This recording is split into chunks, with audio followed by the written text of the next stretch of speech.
On பண்ணிட்டேன்.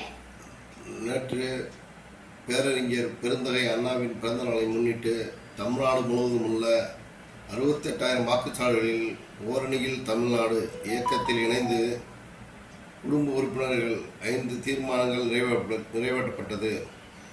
இது தமிழ்நாட்டை தலைமுறைய விடமாட்டேன் என்ற ஒருங்கிணைந்த உறுதிப்பாட்டை வெளிப்படுத்துகிறது.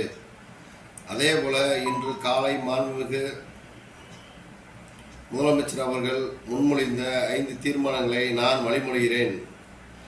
தமிழ்நாட்டில் உள்ள அனைவருக்கும் இந்த 5 தீர்மானங்கள் நான் மீண்டும் வலியுறுத்துகிறேன். 5 தீர்மானங்கள். நான் தமிழ்நாட்டின் நாடாளுமன்ற உறுப்பினர்களின் விகிதாச்சாரத்தை குறைக்கும் நியாயமற்ற தொகுதி மறுவரையறைக்கு எதிராக போராடுவேன். தமிழ்நாட்டை தலைகுனிய விடமாட்டேன் என உறுதியேற்கிறேன். நான் வாக்காளர் பட்டியல் மோசடி மூலம் தமிழ்நாட்டு மக்களின் வாக்குரிமையை பறிக்கும் SIRக்கு எதிராக நிற்பேன். தமிழ்நாட்டை நான் தலைகுனிய விடமாட்டேன் என உறுதி கூறுகிறேன். நான் நீட் மற்றும் இளைஞர்களை முடக்கும் எந்த ஒரு திட்டத்தையும் எதிர்த்து நிற்பேன். நம் மாணவர்களுக்கு உரிய கல்வி நிதிக்காக போராடுவேன். ஒருபோதும் தமிழ்நாட்டை தலைகுனிய விடமாட்டேன் என உறுதியேற்கிறேன். நான் தமிழ் மொழி பண்பாடு மற்றும் பெருமைக்கு நன்மதிப்பிற்கு எதிரான எந்த ஒரு பாகுபாட்டையும் எதிர்த்து போராடுவேன்.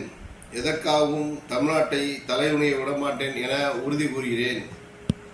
நான் பெண்கள், விவசாயிகள், மீனவர்கள், நெசவாளர்கள், தொழிலாளர்கள் என ஒவ்வொரு உழைக்கும் வர்க்கத்தின் நலன்களையும் பாதுகாக்க தேவையான நிதிக்காக போராடுவேன். தமிழ்நாட்டை தலைகுனிய விடமாட்டேன் என உறுதியேற்கிறேன்.